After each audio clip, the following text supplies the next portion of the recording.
우리는 아주 중요한 이 사실을 너무나 쉽게 잊어버리고 살아가고 있습니다. 그것이 무엇이냐? 부활의 역사는 안식 후 첫날 일찍이 아직 어두울 때 무덤에서 일어났다는 겁니다. 우린 이거 자꾸 까먹어요. 요한복음 20장 1절 말씀, 안식 후 첫날 일찍이 아직 어두울 때에 막달라 마리아가 무덤에 와서 돌이 무덤에서 옮겨진 것을 보고, 예수님의 부활은 언제냐?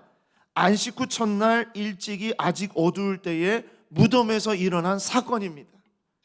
여러분, 이 부활의 역사는 세 가지를 무너뜨린 사건입니다. 첫 번째, 안식 후 첫날 일찍이 유대교의 절기, 사람들이 세운 어떤 전통, 사람들의 율법, 종교적인 어떤 율법, 그런 것이 아닌, 그것이 모두 다 끝났을 때 그 새벽에 주님의 부활이 일어났다. 또 아직 어두울 때에, 하나님은 아직 어두울 때에, 우리의 눈으로 볼 때는 여전히 어두울 때에, 여전히 깜깜할 때에 주님의 역사는 이미 시작됐다. 보이는 것이 전부라는 우리의 생각을 다 무너뜨리세요. 또 돌이 무덤에서 옮겨졌다. 이 장소가 어느 장소입니까? 죽음과 저주의 장소, 아무런 소망이 없는 곳에서 주님의 부활이 일어난 것이다. 이미 끝난 곳에서, 저주받은 곳에서, 완전히 회복할 수 없는 그 자리에서 새로운 역사를 시작하셨다. 여러분, 부활은 바로 이러한 사실을 담고 있습니다. 근데 우리는 이것을 자꾸 까먹습니다. 그래서 예수님의 부활은 이 시대의 전통과 율법, 인간의 생각과 경험, 처해진 상황을 완전히 무너뜨리는 새로운 능력이 되는 줄 믿습니다. 그런데 우리는 이걸 자꾸 까먹어요. 잘 몰라요. 그래서 여전히 슬퍼하고, 여전히 아파하고, 여전히 힘들어하고, 여전히 지쳐있고, 주님의 부활은 참으로 그 어두웠던 그 새벽에 그 무덤에서 일어났던 사건이었는데 우리는 그것을 자꾸 까먹습니다. 안식 후 첫날 일찍 아직 어두울 때에 한 여인이 무덤으로 옵니다. 그 여인이 바로 막달라 마리아입니다. 다른 복음서에는 다른 마리아, 다른 여인들과 함께 왔다라고 표현하지만 요한은 막달라 마리아에게 초점을 맞추고 있습니다. 막달라 마리아는 마가복음 16장 9절에 보니까 예수님께서 전에 7 귀신을 쫓아내어 주신 여인이었습니다. 이 여인의 과거는 귀신에게 장악되었던 삶이었습니다. 죽고 싶어도 죽을 수 없었던 삶이었습니다. 귀신의 노예로 있었던 인생이었습니다. 그런데 그녀의 인생에 예수님이 다가오셔서 그녀의 어두움과 그녀의 절망과 그녀의 막막함을 완전히 걷어주시고 새로운 삶을 주신 이 일을 통해서 막달라 마리아는 예수님을 끝까지 사랑했던 여인으로 등장합니다. 막달라 마리아가 이 새벽에 무덤에 와서 보고 깜짝 놀랐습니다. 원래 안식일에는 움직일 수 없기 때문에, 어디도 갈 수 없기 때문에 그날만을 기다렸어요. 안식일이 끝나는 그 시간만을 기다리고 안식 후 첫날 그 새벽, 이른 시간에, 새벽이라고 하면 우리로 말하면 3시부터 6시까지의 시간입니다. 그 정말 이른 시간에 깜깜한 밤에 무덤을 향해서 왔습니다. 그런데 무덤 앞에 보니까 돌이 옮겨져 있는 거예요. 돌이 옮겨졌다는 것은 그 안이 열려졌다는 얘기입니다. 그래서 막달라 마리아가 정신없이 다시 동네로 달려갑니다. 그리고 자고 있었던 베드로와 사랑하시던 다른 제자, 그는 바로 요한인데 이 베드로와 요한을 달려가서 문을 두드립니다. 여보세요, 여보세요, 큰일 났어요, 큰일 났어요. 아, 누구야 이 새벽에? 저 막달라 마리아예요, 막달라 마리아. 왜 무슨 일인데? 귀신이 고칼 노릇입니다. 우리말로 말하면 귀신이 고칼 노릇이에요. 여러분, 귀신은 곡을 해요, 안 해요? 귀신은 곡을 안 해요. 그런데 왜 귀신이 고칼 노릇이라고 말합니까? 있을 수 없는 일이 벌어졌다. 정말 이건 말도 안 되는 일이 벌어졌다. 그래서 무슨 일인데? 무덤이 열려 있어요. 무덤이. 제가 한번 말씀을 드렸죠. 그 당시에 돌무덤은요, 사람보다 큰 무덤을 여러 사람들이 굴려가지고 그 동굴과 같은 무덤을 막는 그런 무덤 방식입니다. 근데 그것이 열려 있다는 얘기는 그 무덤이 파헤쳐졌다, 그런 얘기 아니겠습니까? 그러면서 말합니다. 사람들이 시체를 어디다 뒀는지 모르겠어요. 어디로 옮겨갔는지 모르겠어요. 그 얘기를 듣자마자 베드로와 요한이 그냥 막 옷을 입는 듯 마는 듯 하고서 달려가는 것입니다. 정신없이 달려갑니다. 자, 오늘 앞부분, 요한복음 20장 앞부분에 바로 베드로와 요한의 달리기가 나오는 거예요. 얼마나 정신없이 뛰어가는지. 그런데 달리기는 누가 빠르다? 요한이 빨랐다. 요한이 훨씬 더 빨랐어요. 베드로는 좀 느렸어요. 그래서 요한은 토끼 같고 베드로는 거북이처럼 막 갔습니다. 아무튼 정신없이 갔습니다. 그런데 요한은요, 머리를 쓰고 계산을 하고 자기의 논리에 맞아야 되고 그 똑똑했던 친구예요. 그래서 달리기가 빠를지 모르지만 무덤 안에 열려 있으니까 무덤 안에는 들어가지 않고 밖에서만 무덤을 이렇게 쳐다보면서 무슨 일이지 하고 바라보고 있을 때 베드로는 저 뒤에서 하면서 그 상태로 골인 무덤 속으로 쏙 들어갔습니다. 저는 사실 베드로의 이런 모습이 너무 참 감동이 있어요. 여러분, 이런 사람이 무리를 걷는다고요. 무리를 걷는 건 아무나 걷는 거 아니에요. 그냥 내 몸을 그냥 막 무작정 던지는, 믿음으로 던지는 그런 사람이죠. 어쨌든 그렇게 해서 바로 들어갔습니다. 그랬더니 요한복음 20장 6절입니다.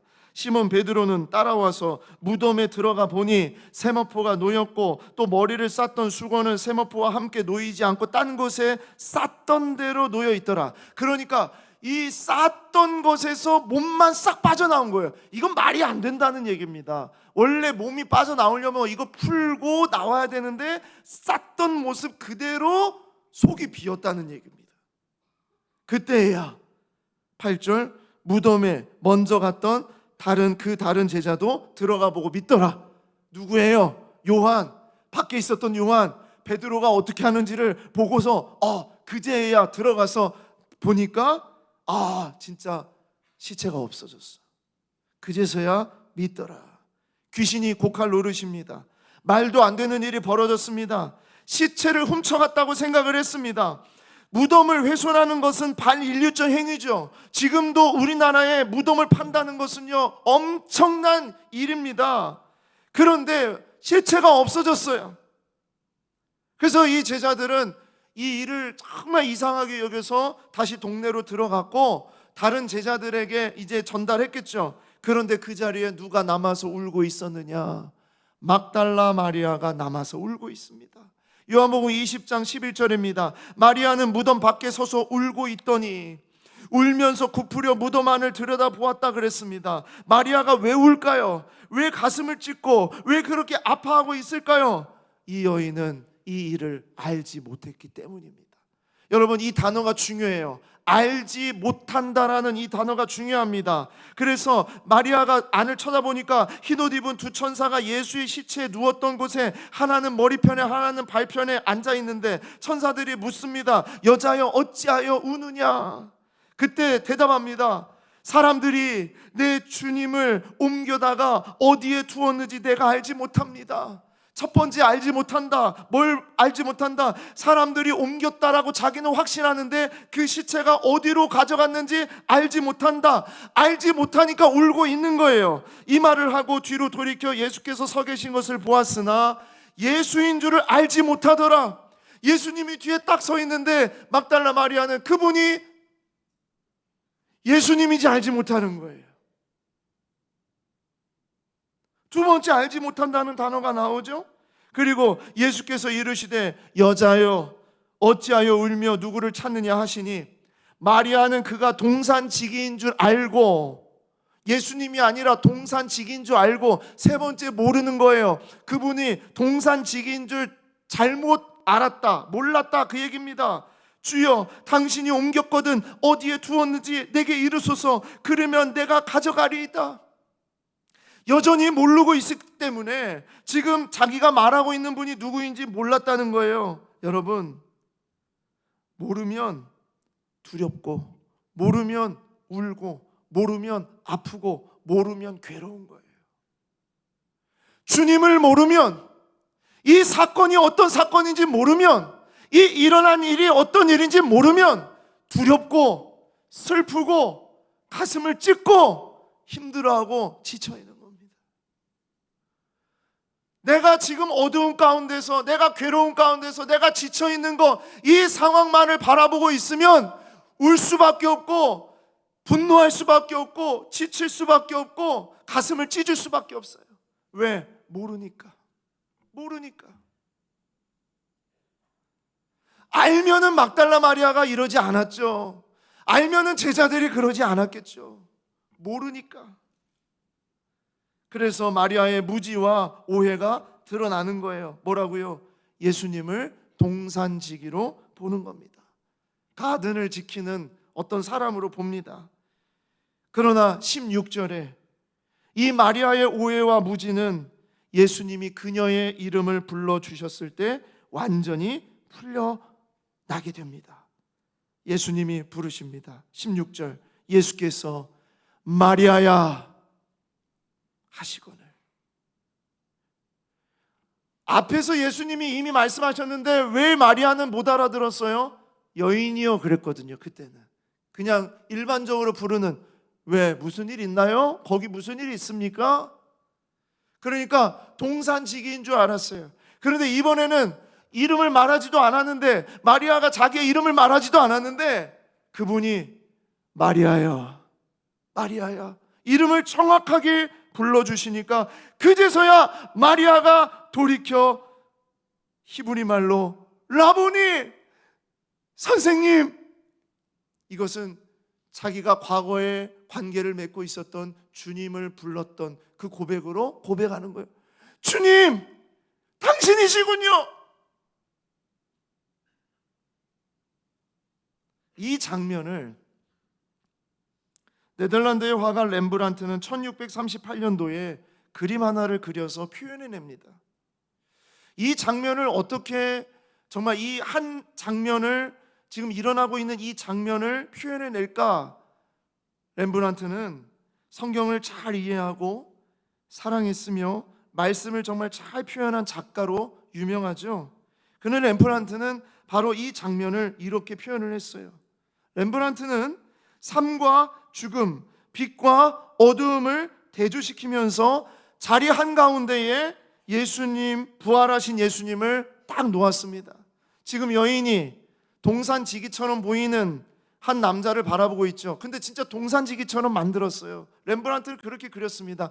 여인의 시각에서 그림을 그렸어요. 머리는 밀짚 모자 같은 거를 쓰고 손에는 삽 같은 그런 도구를 들고, 옷은 동산지기처럼 그렇게 입은 옷을 딱 하고 여인의 뒤에 서 있는 모습으로 나타냈습니다.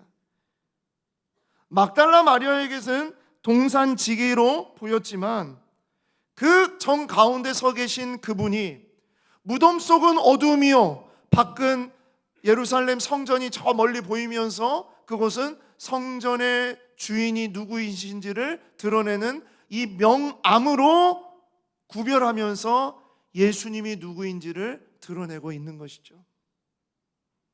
바로 가운데 서 계신 그분이 죽음과 생명을 가르시고 절망과 소망의 사이에서 빛과 생명을 주시는 예수님이었다는 것을 분명하게 나타내고 있습니다. 막달라 마리아는 성경 전체를 통해서 부활하신 예수님을 처음 만난 증인으로 그렇게 살아가게 됩니다. 그래서 마리아는요, 너무나 기쁜 나머지 예수님을 붙잡았어요. 예수님을 붙잡으려고 했어요. 그랬더니 17절입니다. 예수께서 이르시되 나를 붙잡지 말라, 나를 붙들지 말라, 내가 아직 아버지께로 올라가지 아니하였노라. 개역 성경은 나를 붙들지 말라 그러지 않고요, 나를 만지지 말라 그랬습니다. 그래서 많은 사람들이 예수님이 지금 이 몸을 막달라 마리아가 만지면 안 되는구나 그렇게 생각을 했는데, 정확한 표현은 나를 붙들지 말라라는 거예요. 나를 붙잡고 계속 여기에 놓게 하지 말라, 이런 얘기입니다. 예수님은 부활체의 몸을 제자들에게 직접 만지게도 하셨거든요. 그러니까 만질 수 있는 몸이었어요. 그런데 여기서 나를 붙들지 말라라고 한 것은 마리아의 과거의 관계와 생각으로 나를 이 땅에 붙들려고 하지 말고 예수님은 하나님 아버지께로 올라가야 될 존재라는 것을 말씀하고 있는 겁니다. 그래서 나를 붙들지 말라, 내가 아직 아버지께로 올라가지 아니하였다, 너의 마음으로 나를 이 땅에 두려고 하지 마라, 나는 이제 이 땅을 떠야 되는 존재다라는 것을 말씀하고 있습니다. 그래서 마리아에게 명령하세요. 너는 내 형제들에게 가서 이르되, 그들은 바로 제자들입니다. 내 아버지 곧 너희 아버지, 내 하나님 곧 너희 하나님께로 올라간다 하라 하시니, 막달라 마리아가 가서 제자들에게 내가 주를 보았다 하고 주께서 자기에게 이렇게 말씀하셨다 이르니라 했습니다. 예수님의 부활 사건을 경험한 사람은요, 반드시 예수님이 보내십니다. 증거하라고, 전하라고, 전파하라고 보내세요. 그 내용이 이후에 나옵니다. 여러분, 예수님을 만나면 기쁨이 넘치고 가만히 있을 수가 없어요. 세상은 다 그대로예요. 조건과 상황이 변한 게 아무것도 없어요. 저 원수 같은 인간은 여전히 거기 있어요. 여전히 어두워요. 여전히 힘들어요. 여전히 지쳤어요. 그런데 예수님을 만나면 그 모든 것을 넉넉히 이기는 기쁨이 생긴다니까요. 그러니까 가만히 있을 수 없는 겁니다. 증인이 되는 거예요.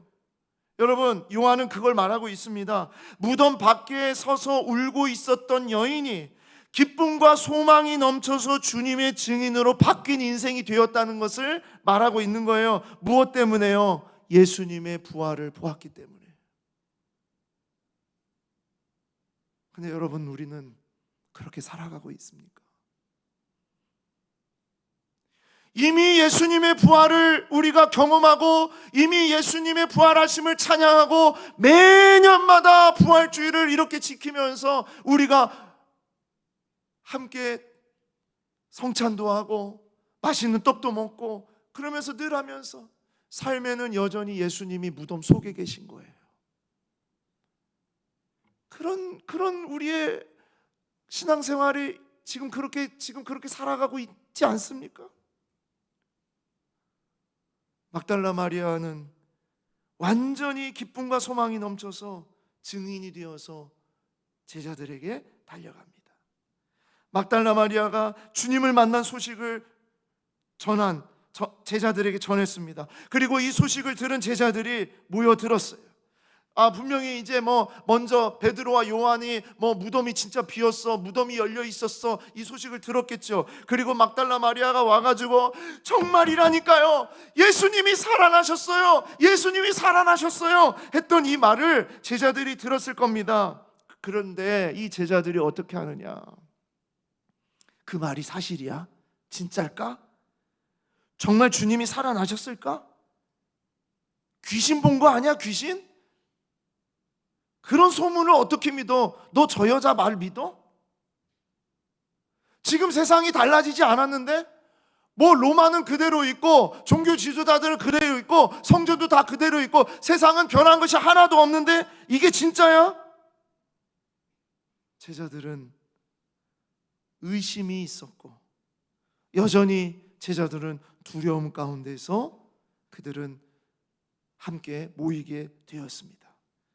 바로 그 장면을 요한복음 20장 19절은 이렇게 말하고 있습니다. 이날 곧 안식 후 첫날 저녁 때에 제자들이 유대인들을 두려워하여 모인 곳에 문들을 닫았더니, 제자들이 뭐하고 있어요? 문들을 닫았더니, 아무도 못 들어오게 문들을 닫았더니, 이날은 예수님이 무덤의 문을 열고 나오신 날인데 그들은 문들을 닫았더니 그 자리 가운데 예수께서 오셔 가운데서 서서 이르시되 너희에게 평강이 있을지어다. 저는 이 한 구절의 말씀을 가지고 여러분과 나누고자 여기까지 지금 이 메시지를 가지고 끌고 온 겁니다. 요한복음 20장 19절 말씀이 우리에게 주시는 놀라운 정말 주님의 그 마음이 담겨있는 말씀이에요. 이 날이 언제입니까? 이날 곧 안식 후 첫날 저녁 때, 즉 막달라 마리아의 사건이 있었던 그날 저녁 때, 정말 새벽에 부활의 역사가 일어난 그때 그들은 그 밤에도 저녁에도 여전히 두려워서 염려와 걱정으로 자기들의 있는 곳에 문을 꽁꽁 묶어두고 잠궈두고 있었다. 왜? 알지 못하니까. 알지 못하면 슬픔이 생기는 거고요, 알지 못하면 두려움이 생기는 거예요. 그래서 그들은 자기들이 모인 곳에 문을 꼭 닫아두고 누구도 못 들어오게 그곳을 지키고 있었던 겁니다. 그러면서 그 안에서 이게 사실이야? 이게 진짜야? 어떻게 된 일이야? 하면서 그러고 있었겠죠. 예수님은 닫힌 무덤을 열고 나온 날이었지만 제자들은 여전히 잠가두고 아무도 못 들어오게 했다. 그런데 그 사이로 누가 들어오십니까? 예수님께서 그들 가운데 서서 말씀하셨다는 거예요. 놀라운 역사입니다. 다 닫아놨는데 아무도 모르게 자기들만 딱 모였는데 예수께서 오사 가운데 서서 이르시되 할렐루야 너희에게 평강이 있을지어다.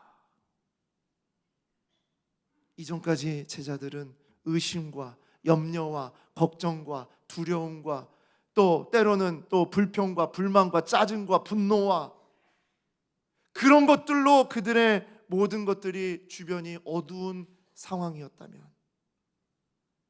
주님이 그들 가운데로 들어오셔서 이제 더 이상 세상이나 유대인들을 두려워하는 공포에 떨 필요가 없도록 예수님은 그들의 한복판에, 그들의 근심과 그들의 두려움의 한복판에 부활의 예수님께서 들어오셔서 그들 가운데 서셨고, 넘어져 계신 게 아니에요. 시체가 온 게 아니에요. 살아있는 존재로 그들 가운데 오셨고 그들에게 말씀하셨다. 제자들은 예수님께 초점을 두고 예수님의 말씀에 귀를 기울이기만 하면 된다는 것입니다. 그러면 모든 두려움과 어두움을 물리치는 예수님의 놀라운 역사와 그 밝은 빛이 그 모든 곳을 그들 가운데에서 그 빛을 비춰 주신다는 거예요. 여러분, 이 장면을 여러분 한번 상상을 해보시기 바랍니다. 혹시 우리가 그렇게 살고 있지 않습니까? 이미 부활하셨는데도 그날 저녁에 문을 꽁꽁 묶어두고 아무도 모르게 두려워하고 있는 모습으로 우리는 그렇게 살아가고 있지 않습니까? 그런데 그 사이로 주님은 들어오셨고 주님은 말씀하셨습니다. 주님의 첫 말씀은 이것입니다. 너희에게 평강이 있을지어다. 샬롬이란 뜻이에요. 샬롬. 너희에게 평강이 있을지어다. 요한복음 20장 21절도 말씀합니다. 예수께서 또 이르시되 너희에게 평강이 있을지어다. 샬롬 얘기합니다. 사랑하는 여러분, 이것은 우리에게 무엇을 말씀하고 있는가? 샬롬은 오직 부활하신 예수님에게서만 나온다는 거예요. 진짜 평강은 오직 부활하신 예수님에게서만 나온다는 겁니다. 마리아의 슬픔을 기쁨으로 바꾸고 제자들의 두려움을 기쁨으로 바꾸는 능력은요, 부활하신 예수님이 주시는 평강 안에 있다라는 것입니다. 부활의 예수님이 말씀하신 평강이 무엇입니까? 그게 샬롬이에요. 샬롬. 여러분, 우리가 말하는 샬롬, 샬롬, 이 샬롬이요, 히브리어로 그런 뜻이에요. 하나님이 주시는 기쁨과 만족이 있습니까? 하나님과의 온전한 관계가 회복되어 있습니까? 이 샬롬이 신약 성경으로 와서 이런 고백입니다. 오직 예수 그리스도를 통해 하나님과 화목하게 된 상태로 살아가고 있습니까? 그냥 우리말로 안녕하세요가 아니에요. 그냥 잘 있습니까? 건강합니까? 그런 얘기가 아닙니다. 상황과 조건이 달라지지 않고 여전히 어렵고 여전히 힘들고 여전히 괴로운 그런 상태라 하더라도 하나님과의 관계가 충만해져서 그 안에서 기쁨을 누리고 있습니까? 그 얘기입니다. 바꿔서 얘기해 볼까요? 예수님의 부활을 정말 알고 있습니까? 예수님의 부활을 모르는 막달라 마리아처럼, 예수님의 부활을 모르는 제자들처럼 그렇게 어둡고 슬퍼하고 문을 딱 닫아두고 있는 그런 삶입니까? 아니면 예수님의 부활을 알고 있습니까? 예수님이 정말 부활하신 것을 알고 있습니까? 그게 샬롬이에요. 오늘 말씀은 이것을 우리에게 분명하게 전해주고 있습니다. 부활은 우리에게 샬롬이다. 부활은 우리에게 샬롬입니다. 예수님의 부활이 우리에게 샬롬을 주신다. 오직 예수님의 부활만이 우리를 평안하게 하신다. 부활하신 예수님만이 세상이 줄 수 없는 샬롬을 주신다. 부활하신 예수님을 믿는 자만이 샬롬을 누리는 것이다. 그걸 말씀하고 있는 거예요. 예수님이 부활이 우리에게 주는 샬롬이 그럼 뭘까? 예수님이 샬롬 제자들에게 말씀하셨는데 그 제자들에게 샬롬이라고 말씀하시면서 예수님은 세 가지를 주세요. 그게 뭘까? 그게요, 바로 오늘 이 시대를 살아가고 있는 막달라 마리아와 제자들 같은 우리들에게 주시는 말씀이요, 사명입니다. 부활하신 예수님을 믿는 우리가 어떻게 살라는 것일까? 샬롬인 거예요. 그럼 그 샬롬이 뭐냐는 거예요. 도대체 어떻게 사는 게 샬롬이라는 거예요. 첫 번째, 부활의 주님은 기쁨을 주십니다. 기쁘게 사는 겁니다.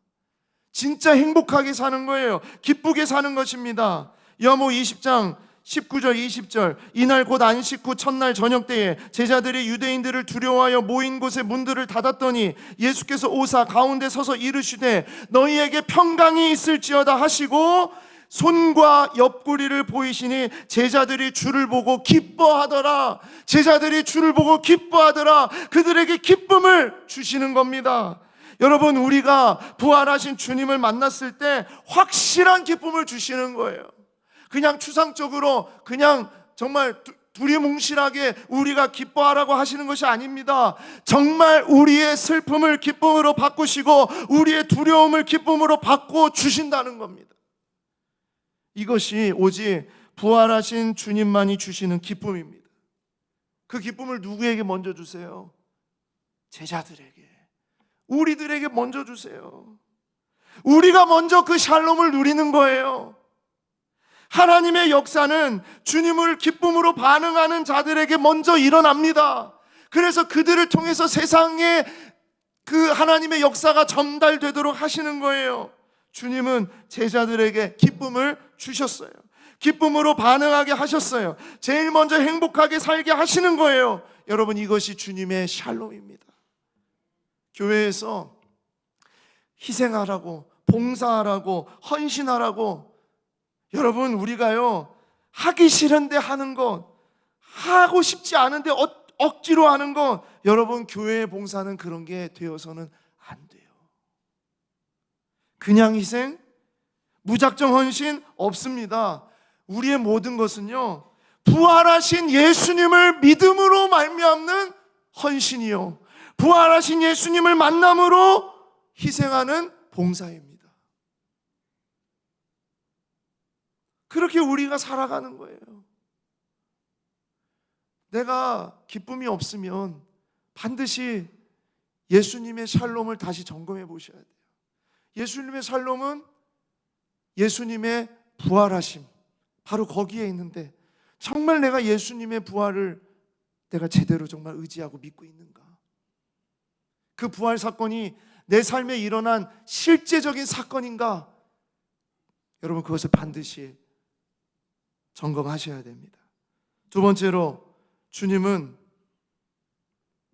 부활의 주님은 우리를 보내십니다. 두 번째로 주시는 건요, 파송입니다. 파송. 가라. 여모 20장 21절, 예수께서 또 이르시되 너희에게 평강이 있을지어다. 아버지께서 나를 보내신 것 같이 나도 너희를 보내노라. 평강을 얻은 자들은 제일 먼저 담당할 일이 보냄을 받는 겁니다. 파송입니다. 제자들은 보내져야 하는 것입니다. 머무는 것이 아닙니다. 고이는 것이 아닙니다. 흘러가는 것입니다. 나가는 것입니다. 담장을 넘어가는 것입니다. 샬롬은요, 내 안의 샬롬은 반드시 전파되는 것이어야 됩니다. 제자의 사명은 모이는 것이 아니라 흩어지는 것이라고 말씀드렸습니다. 주님 앞에 모였으면 반드시 흩어지십시오. 세상으로 흩어지십시오. 주님이 보내는 곳으로 흩어지십시오. 주님이 보내신 자리가 어디입니까? 주님이 여러분에게 맡기신 자리가 어디입니까? 주님이 있도록 하신 그 자리가 어디입니까? 여러분, 지금 여러분이 있는 그 자리에서 샬롬의 삶을 사는 것이 주님이 우리에게 맡기신 사명입니다. 부활의 주님을 만난 제자들은 생명을 다하는 날까지 복음을 증거했습니다. 여러분, 그것이 샬롬이었어요. 하나님이 나에게 맡기신 일이 있다. 하나님이 나에게 보내신 자리가 있다. 하나님이 나에게 또 만나라고 하신 사람이 있다. 하나님이 나에게 있으라고 한 그 자리가 있다. 여러분, 정말 그 마음으로 지금 우리의 삶을 살아가고 계십니까? 그곳에서 샬롬을 누리는 여러분과 제가 되기를 소망합니다. 마지막으로, 주님은요, 그냥 보내지 않으십니다. 성령을 주십니다. 성령을 주셔요. 절대로 우리를 그냥 내버려 두지 않으십니다. 성령님께서 동행하시고 성령님의 역사를 반드시 붙잡을 수 있도록 성령을 보내신다. 여모 20장 22절, 이 말씀을 하시고 그들을 향해서 숨을 내쉬며 이르시되 성령을 받으라. 너희가 누구의 죄든지 사하면 사하여질 것이요 누구의 죄든지 그대로 두면 그대로 있으리라 하시니라. 아멘. 부활의 주님은 제자들에게 성령을 주셨어요. 그런데 어떻게 주세요? 숨을 내쉬며. 여러분, 이 숨을 내쉰다는 이 단어는 천지를 창조하실 때 창세기에서 생명이 없었던 인간에게 생명을 불어넣는다는 그 단어와 똑같은 단어를 사용하셨습니다. 무슨 얘기입니까? 성령을 주신다는 얘기는요, 우리에게 새로운 생명, 새로운 삶의 창조의 삶이 다시 시작되게 하셨다는 얘기입니다. 성령의 사람은 새로운 인생을 살아가는 삶입니다. 왜? 성령이 우리와 함께 하시기 때문에. 그래서 성령을 가진 자는요, 성령님이 안에 있는 그런 내주하는 사람은요, 죄를 사하면 사하여질 것이요 죄를 그대로 두면 그대로 있으리라. 무슨 얘기냐? 그 사람이 죄를 용서하고 안 하고를 결정할 수 있다, 그게 아니라 그 사람에게 있는 그 성령께서 죄를 다스리는 권세를 주신다는 겁니다. 이것이 부활의 예수님을 믿는 자들에게 주시는 성령의 능력입니다. 그 사람이 바로 샬롬을 살아가는 사람들이에요. 저는 이런 사람들이 너무나 많이 필요하다. 지금 이 시대에 너무나 많이 필요하다. 샬롬의 사람들이 너무나 많이 필요합니다. 그런 지도자들이 전 세계 곳곳에 세워져야 됩니다. 그런 사람들이 이곳 저곳에 세워져야 됩니다. 그런 사람들이 바로 우리가 되어서 주님이 보내시는 곳에서 우리가 샬롬을 살아내는 인생이 되어져야 한다는 것입니다. 오늘 말씀을 마무리하면서 막달라 마리아도 그랬고 제자들도 그랬습니다. 죽음을 두려워했습니다. 왜 죽음을 두려워합니까? 죽음 앞에 벌벌 떱니다. 죽음 앞에 눈물을 흘립니다. 죽음을 두려워하는 이유가 뭡니까? 죽음의 시작과 끝을 알지 못하기 때문입니다. 알지 못하기 때문에. 근데 여러분, 우리는 알지 못합니까? 아니요, 우리는 압니다. 죽음의 권세를 이기시고 부활하신 예수님을 만나게 되면 죽음이 아무리 강하다 하더라도, 무섭고 두렵게 우리를 억어한다 하더라도 죽음의 권세는 예수 그리스도의 생명의 아무것도 아님을 믿습니다. 여러분, 이 고백으로 우리가 살아가는 거예요. 그래서 우리에게 장례식은 슬픔이 아닙니다. 고통이 아닙니다. 질병과 어려운 일은 우리를 무너뜨릴 수가 없습니다. 왜? 우리는 부활하신 예수님을 만났기 때문입니다. 오늘 이 마음을 절대로 잊지 마시고, 혹시 여전히 나도 막달라 마리아처럼, 아니면 제자들처럼 여전히 어둡고 슬프고 두려워하는 그런 상황 속에서 살아가는 자인가? 그렇다면 부활의 예수님 앞에 다시 나의 신앙을 고백하시고 그분을 분명히 알므로 이 모든 것들을 강력하게 넉넉히 이겨 나가는 그런 인생이 여러분과 저의 인생이 되기를 소망합니다. 기도하겠습니다.